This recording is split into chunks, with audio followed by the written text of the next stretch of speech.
Do we have a problem with the Supreme Court? Yes. Can it be fixed? Yes. In full? I'm not sure, but I can take you through what the law is, what the policies are, but most importantly, what the problems are. And here's my take. The number one problem can absolutely be fixed. It's not about having the ability, it's about whether or not we have the will.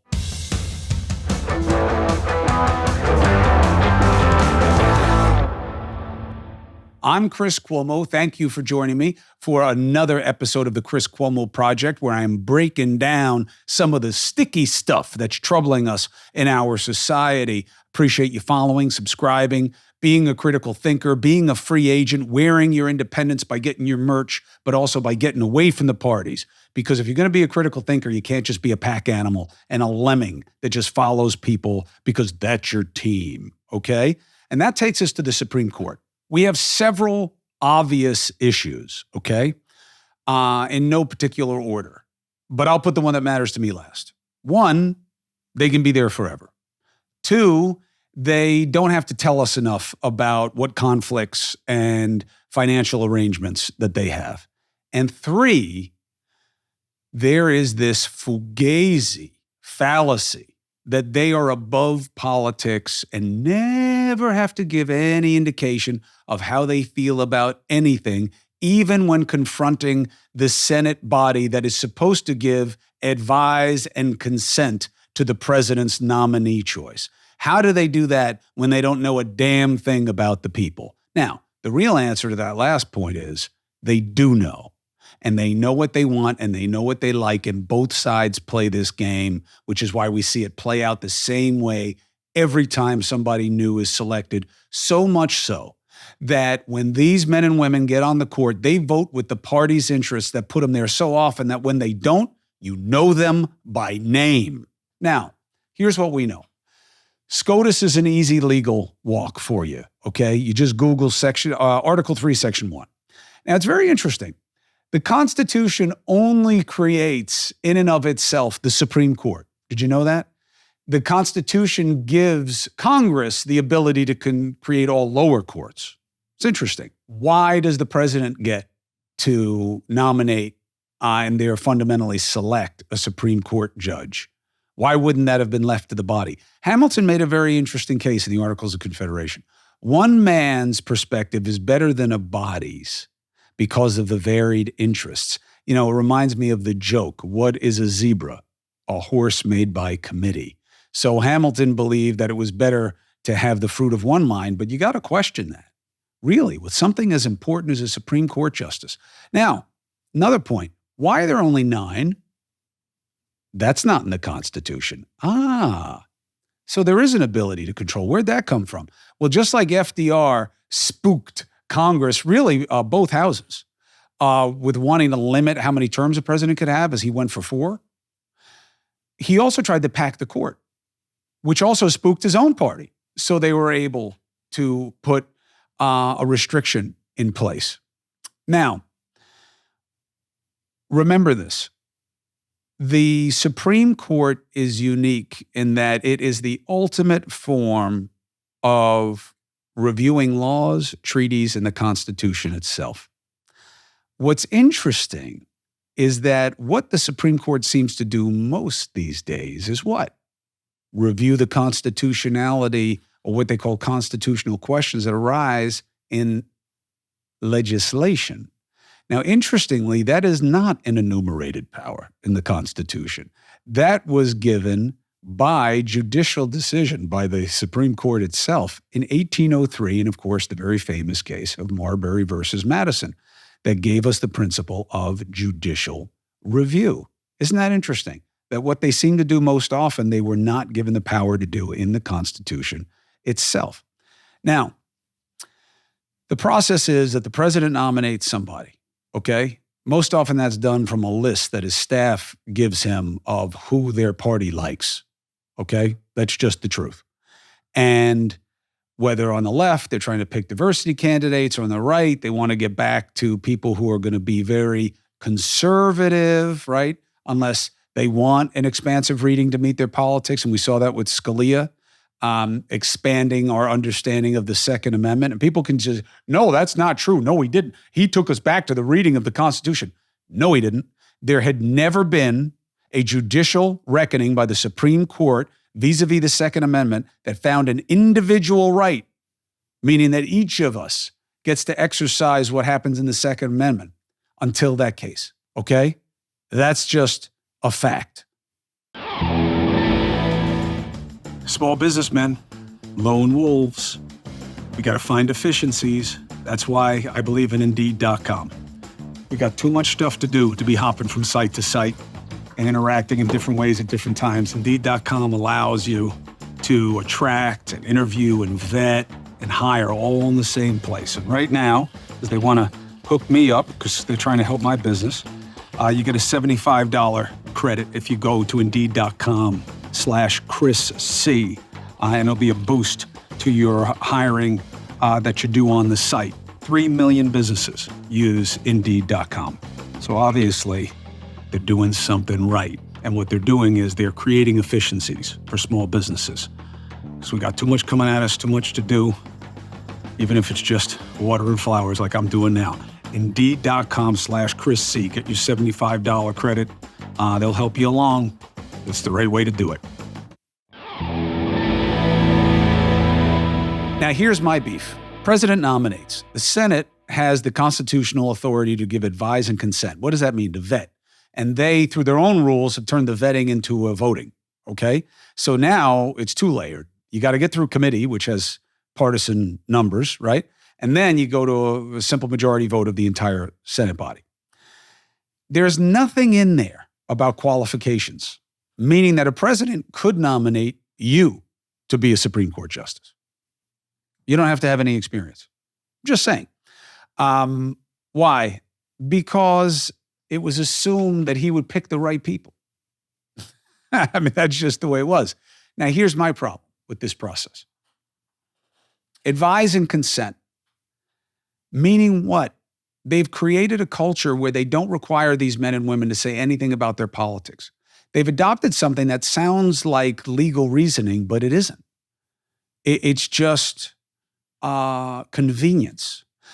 Oh, I'm sorry, I can't talk to you about my feelings about reproductive rights or about abortion. I'd have to see the case. That's bullshit, okay? When you are somebody who is a diehard Catholic, who belongs to multiple organizations, one specifically that does nothing but advocate for what is seen as pro-life positions, why can't Amy Coney Barrett talk to you about that?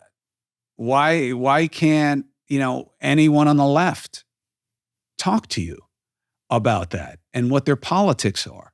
Oh, because they're just going to forget that when they go there up on the bench? Really?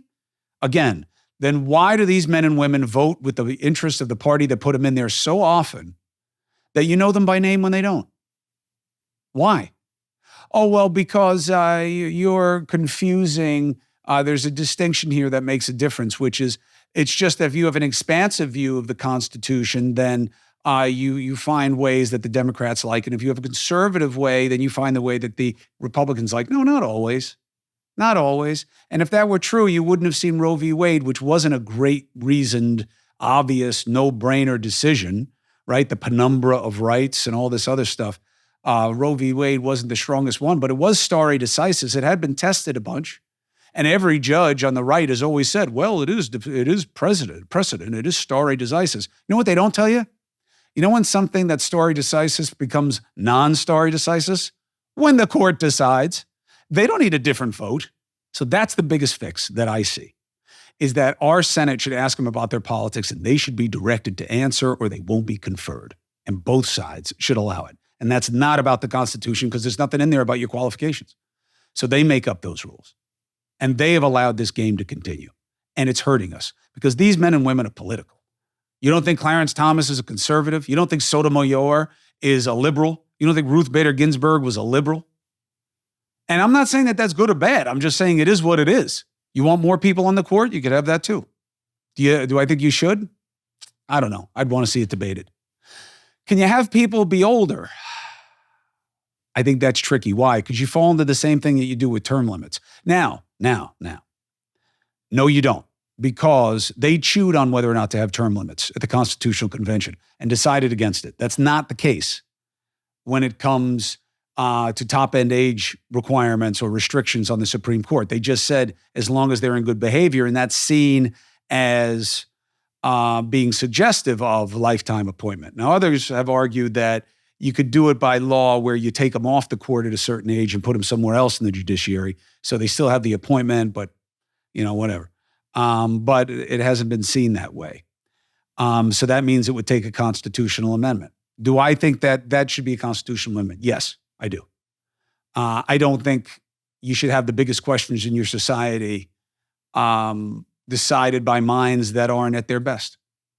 And I do think there's something about being there too long. I think that not just politically, but practically, Ruth Bader Ginsburg did the country no favor by staying as long as she did. I respected her fight, her mettle, but, had she left sooner, Obama could have picked somebody else. Oh, they would have done him dirty like they did with Merrick Garland. Maybe, maybe not. But look how it turned out.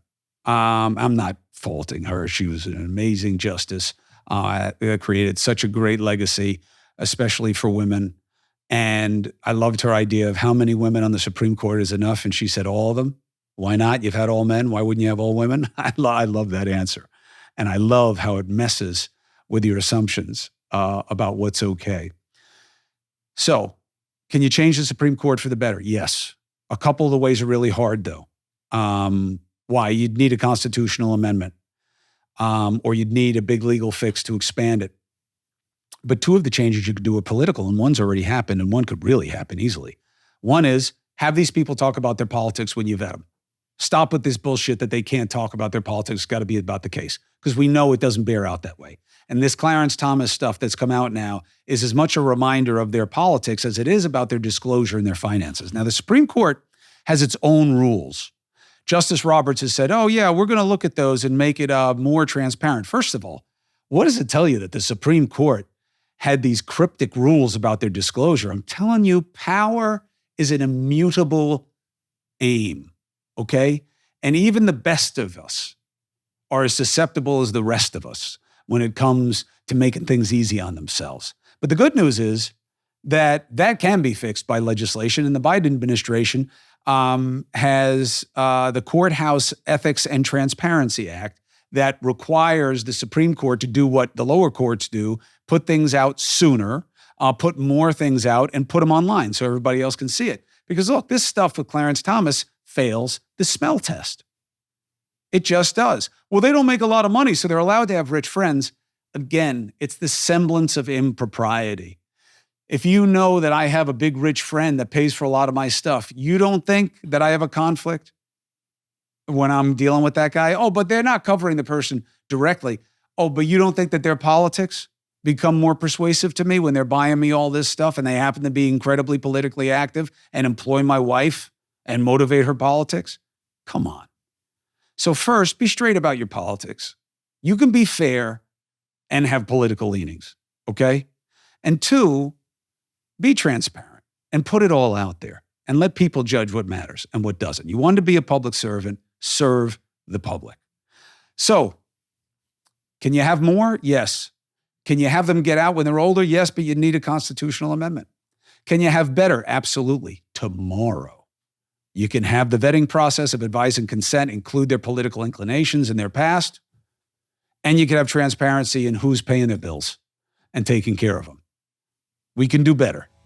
Now that you understand, and we've exposed the game at play here, will you oppose it and force people to change it?